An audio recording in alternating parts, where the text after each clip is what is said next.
Hey everybody, welcome to the round 15 preview.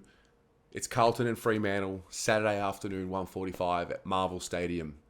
Very strange to be thinking in this way, but the way I think at the moment is we play, I don't know if we play better at Marvel than the MCG, but we play a lot better at Marvel than what we used to.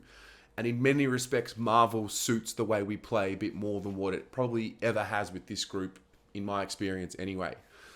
Obviously, we love the handball game. We love the handball chains. We like to flick it around and have that overlap running. And generally, dry conditions are just better for us. We saw last week we just didn't adjust to the wet weather, which is a little disappointing because ultimately you need to be able to play in any conditions because come finals time, you just can't control what the weather's going to be, especially if it's going to be wet. But nonetheless, we're back at home, Carlton home game after 3 away games, even though they've been in Victoria. So big factor for us. And, we come up against the Dockers for the second time this season. And I have full respect for the Fremantle Football Club and what they've done this season. They play a very structured game, very disciplined game. They've got that spark and that energy with their young superstars. I mean, Brayshaw would be right up there in the Brownlow count. I think if it stopped right now, he might be somewhere in the top 3, if not leading. He's been phenomenal. You got Sarong. You got these real up-and-coming stars, but they're not really a team that focuses on their individuals. It's really their system that gets it done. And their defense is elite. Alex Pearce has been pretty healthy this season, which is something that they haven't been able to see from him for quite some time. And, they've got some just good pieces everywhere. And listen, you can't not respect Fremantle because they've earned the right to have that respect. They're in the top 4 for a reason. However, I still believe we're very much capable of winning this game. And that's just not out of spite of Fremantle. It's just because I know what we're capable of, and I know that when we're playing at our best, we can beat most, if not any team on any given day. And also, it's the return leg, all good playing at Optus, all good playing over there in their home city and in the comforts of their home crowd. Well, and their home crowd is amazing. However, this Saturday, there is no excuse for our crowd to not get there and turn the game on its head because we know we're very unique in that we're one of the few clubs who have that home ground advantage where we know the noise that we bring and we know the energy that we bring. And I think it's going to be a critical factor into making it as uncomfortable as possible for Fremantle. Now, they're obviously going to want to come in and silence us as early as possible. And that's, good on them. That's their job. But we need to start well. It's something we've done pretty well this season. Obviously, last week was not the case. But we need to come in and start well and put them on the back foot early. I think if we can do that, get the game in our control, we'll give ourselves the best chance. What we've seen over the course of this season with our group, I feel, is that you make your own luck. And if you approach the game in the way in which it requires you to do so, you get rewarded later in the game. So I'm really looking forward to the response this week. I'm really looking forward to seeing how, fresh off a really, really solid break. I think it's a 9-day break. We played last Thursday. I'm really looking forward to seeing what the response has been like because so far this season, we're yet to drop 2 in a row. We've always found a way to respond and win after a loss. And I think that's the critical factor here because it's a long season. We're going through a bit of maybe we call it a little bit of a lull where we're not playing at our best, but we've managed to win, one of our past 3 games. And even the win wasn't totally convincing for whatever reason. So we've just got to work our way through it. And hopefully that starts, and that will start with a big win this week. We know who's not going to be there, but we're not going to focus on that because we're going to focus on who is going to be there.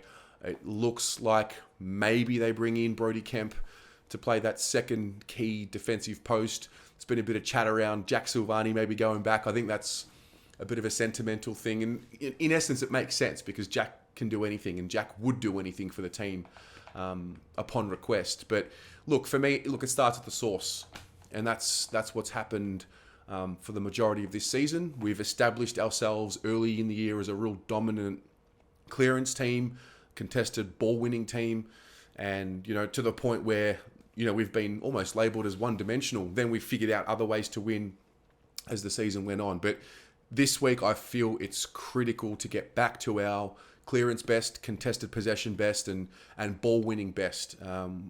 Goes without saying, very clear that we can't be allowing 76 or 70 plus inside 50s for Fremantle, because the reality is we're going to lose the game if that happens. I think it's just as clear cut as that.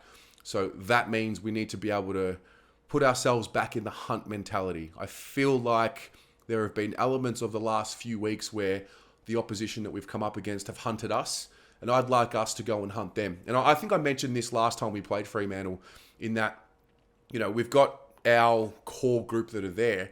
They're a bit older than Freo's core young group. And I want us to become a bit more of an enforcing team. I think we showed it early in the season when we were hunting, and then we probably got the attention of the competition, and then all of a sudden teams have started to hunt us. Well, I kind of want to go back to that this week. I want to go back to hunting the opposition, and I want there to be a bit more aggression, obviously not crossing the line, but I want there to be a bit of an alpha from Patrick Cripps leading from the front and getting a bit mean. Now, he's a lover, and we love Cripper, but on the field, I think if we can start with him and Kennedy and Hewitt just hunting, playing with a real force and a real aggression, I think if it starts from the top, it's going to filter through to the rest.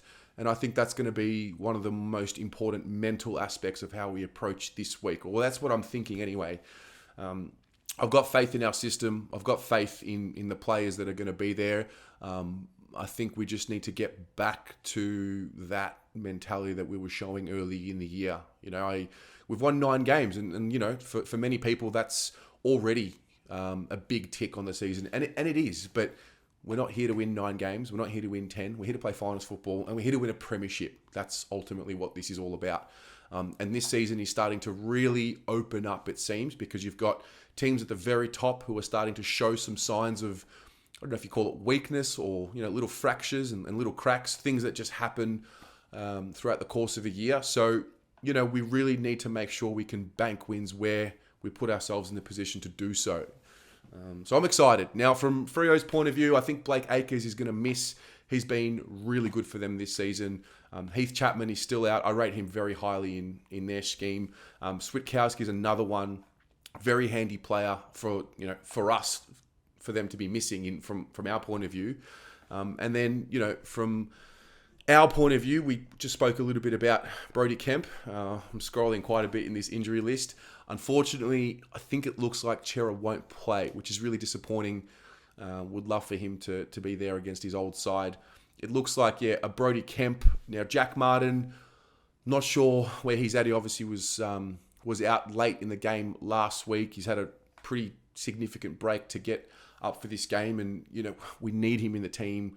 Obviously, we need him fit first and foremost, and we need him at his best, because he is such a good player when he's on, and he obviously gets involved in the scoring chains when he's playing at his best. And it's more of a hope with Jack Martin than anything else. However, if he doesn't come up, is it time to put in Josh Honey, who had a pretty good game last week in the reserves? He kicked 4, and from the reports, it looks like he's starting to really read the play a bit better after spending a few weeks, back from injury. So that's the situation there. And then there's the other, I guess, notable from the VFL. You've got Paddy Dow playing some nice football there with his numbers. Will Setterfield's had a really good patch of form over the last few weeks in the reserves. He's getting, above 30 touches, playing on the wing. So is it time to reward him? Does he need a few more weeks? I'm not sure what they'll do, but nonetheless, we've got to win this week. And we can win this week. We're very much capable of getting the job done. I would hope that there are at least 40,000 people at that stadium on Saturday. There's no reason not to be there. It's kid friendly, unless you're sick, unless you've got a wedding. Which, on a side note, if you get married during footy season, it's questionable. But I think the energy that we can bring to the game will give the boys a little bit of a boost. We know that Charlie Curnow plays his best footy under the roof this season. And I know that Freo have a really good defence, but have they really come up against the type of forward power that we have? I'm not sure. Harry looks to be in good form. I just look at it really simply, and maybe this is a little bit too simple to look at it, but if the ball spends more time in our forward half this week than in Fremantle's forward half this week, we win the game. If we get more entries than Fremantle, we win the game. And maybe that is way too simple of a view to look at it, but yeah, I want us to win the territory battle. So get it in our front half or our front third, lock it in, respond, get the heat on, and turn it up on Freo and show them that, you got to come to Melbourne and win footy games. It's all good to win in Perth, but you've got to come here and do it. They're elite. Fife's back. I think he gives them a little bit more grunt, particularly in that midfield. So we know that it's not going to be an easy game. It's going to be a very tough game, and very much like last week, I'm grateful to be in this position. Like, we're going to the football on Saturday, and it's a really significant game because it's a game that will shape the 8. And we know that there are 3 other games going on this week with teams who are all in the top 8. So it's a fantastic round of football for footy fans in general. And we're at a critical point in the season where a win or a loss really moves you up the ladder a couple of spots. If we win this week, we really consolidate ourselves in that top 8. I don't really want to talk about, making the top 4 or, raising the bar of expectations, because we've still got to get into the finals first. Let's get there, then we can worry about our position. But I'm pumped. I'm excited. Can't wait to get there. 1:45, bring the energy, bring the noise, and, just enjoy ourselves and hopefully go out on Saturday night after celebrating a win rather than staying home miserable after a loss. But what about you? How are you feeling about this game? Are you excited? Are you buoyed? Are you a little bit worried? Are you still thinking about what we don't have as opposed to what we do have? How do you see this game playing out? And what are some of the keys that you're going to be looking for in order for us to get the job done? Let us know in the comments below, and you know it. Go the Mighty Blues.